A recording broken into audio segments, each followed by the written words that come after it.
Ang nahitabo nga shooting incident sa usa ka public school sa Tacloban City dili ra pod layo nga mahitabo dinhi sa atong lugar. Kini ang pamahayag ni OIC Schools Division Superintendent Dionisio Liwagon Jr. sa Osamis City Division. Sa interview ni SDS Liwagon nga paspas usab nga nagkuha og mga detalye ang atong mga school heads, school principals sa matag tunghan sa Osamis City Division human ang nahitabo sa Tacloban City ug nagtuman usab kita sa mga instruction gikan sa DepEd Regional Office. Sa pagkakaroon adunay mga bag-ong gipatuman nga policy ang Osamis City Division, ang pagpatuman sa kahapsay sa security measures sa matag tunghaan.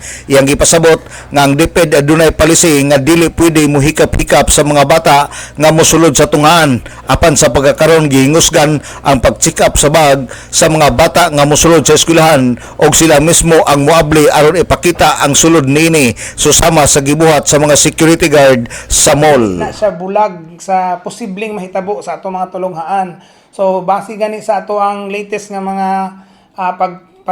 pagkuha sa mga detalye, ang ato mga principals, ang ato mga school heads, ato mga district supervisors abtikin ang ilang action tungod kay kita usab sa division office gatamod man puta sa instruction gikan sa regional DepEd regional office o DepEd central office.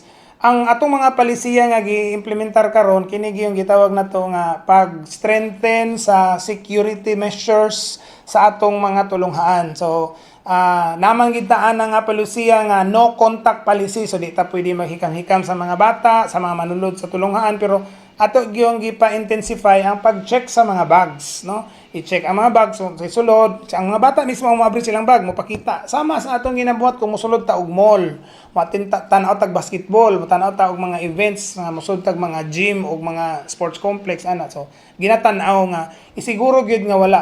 Sa akong nadawat nga mga reports so far nindot bisag dako ta nga syudad sa Osamis, no, pero wala gyud naabot diri sa atong opisina nga na-report nga ang mga bata nangana sa mga tulonghaan nga nay mga gidag, mga kutsilyo ana, wala na siya.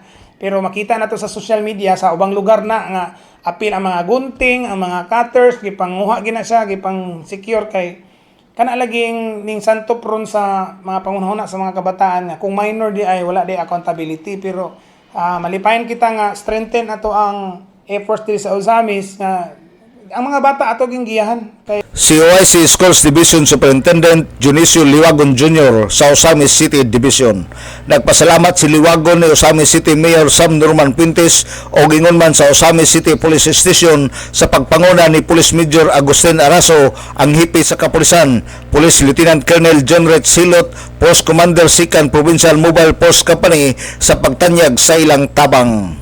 Alang sa DXDD Radio Campana, ang radyo sa simbahan, WD45 Dudong Bargamento, muluyog si ka-75 nga jubileo sa simbahan sa Archdiocese sa Osamis, Danag, sa Dakbayan.